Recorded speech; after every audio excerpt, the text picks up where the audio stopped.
A rigor, essa decisão, esse comunicado aí do Comitê de Direitos Humanos da ONU em relação às eleições, em relação aos direitos do Luiz Inácio Lula da Silva, o Lula não deve alterar o entendimento dos tribunais brasileiros. Eles vão ignorar solenemente essas recomendações, como já ignoraram várias decisões do Comitê sobre Direitos Humanos desrespeitados no país. Mas são extremamente relevantes por lançar universalmente aí nos principais jornais do planeta a constatação de que o Brasil não vive um Estado democrático.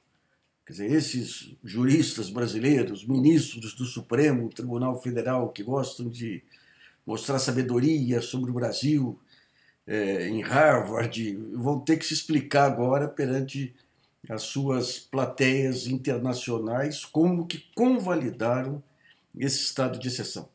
Mas, principalmente, esse comunicado é um atestado solene de como que o Brasil é um país subdesenvolvido em termos de informação, como as informações são manipuladas por aqui, como esses princípios, que são princípios fundadores de estados modernos, são desrespeitados. Vamos a um pequeno levantamento do que deu a imprensa internacional. New York Times, republicando um artigo da Reuters. A delegação da ONU em Genebra disse em uma declaração escrita que as conclusões do comitê não são juridicamente vinculantes, mas que as recomendações sobre Lula seriam passadas para o judiciário do país. A Reuters deu essa ampla matéria que o New York Times repetiu. A Deutsche Welle, alemã, diz que o comitê diz que Lula não pode ser desqualificado de concorrer até que seus recursos sejam concluídos em julgamentos judiciais justos, a fim de evitar infligir danos irreparáveis a ele. Por quê? Porque se lá na frente a justiça considera Lula inocente, as eleições terão passado. Então ele terá perdido o direito de concorrer. É por isso que é uma decisão liminar, uma decisão cautelar. Diz a Deutsche Welle, o Comitê de Direitos Humanos da ONU monitora o cumprimento pelos Estados-membros do Pacto Internacional sobre Direitos Civis e Políticos, bem como um texto suplementar chamado Protocolo Facultativo.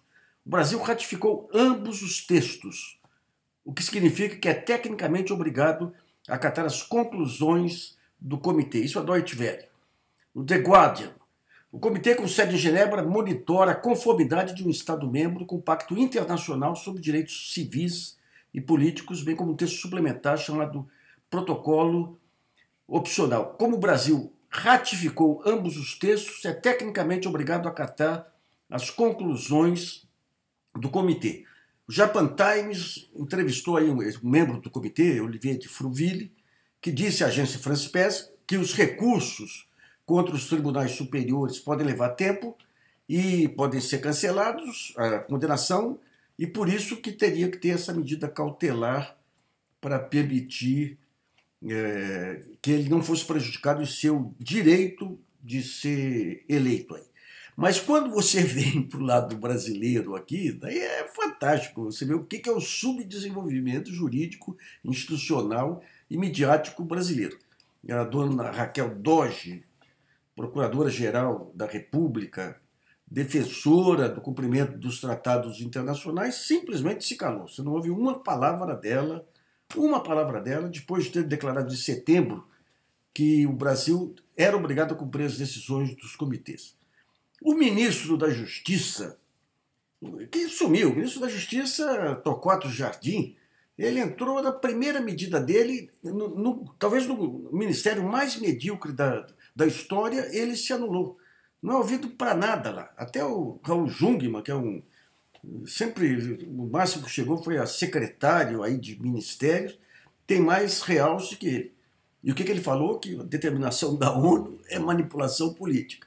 E depois de Deutsche Welle, New York Times, Reuters, Japan Times e tudo, nós tivemos aqui a posição do ínclito aí, Carlos Alberto Sadenberg, que disse que o fake ONU, ele disse que não apenas as interpretações sobre o comunicado do comitê são fake, mas o próprio comunicado é fake porque fala que o Estado brasileiro tem que tomar medidas aí, e eles não sabem que o Poder Judiciário é independente. Não passou pela cabeça dele que o Poder Judiciário é Estado, faz parte do Estado brasileiro. Sabe, você tem o Executivo, o Legislativo e o Judiciário que fazem parte do Estado brasileiro. Então, o Comitê da ONU fala do Estado brasileiro. E ele falou que, como ele não sabe que o Judiciário é independente, meu Deus do céu, a quantidade de asneiras que se tentam jogar para baixo do tapete para tentar dar o mínimo de seriedade a essas manipulações políticas aí desmoralizam e desmoralizam as eleições também, desmoralizam mídia, desmoralizam o ministro da Justiça. Aí, o Aloysio Nunes, de um tempo para cá, é interessante o que aconteceu. O Aloysio era um pitbull no Ministério das Relações Exteriores, saía dando tiro que nem fosse um deputado de província aqui. Daí ele tomou algumas medidas interessantes, recebeu um elogio de um belo colunista da Folha e ficou civilizado agora. Agora ele não se manifesta, fica na dele, mas diz que o Brasil não vai acatar. Pelo menos não chegou à baixaria desse Torquato Jardim, acusando a ONU de manipulação política. Mas, enfim, caminhando aí, passo a passo aí para esse retrocesso monumental civilizatório. Queria que o ministro Luiz Roberto Barroso, que gosta de se taxar de um iluminista, pudesse descrever o que significa essa volta do Brasil ao reino da ditadura e do estado de exceção da República Velha.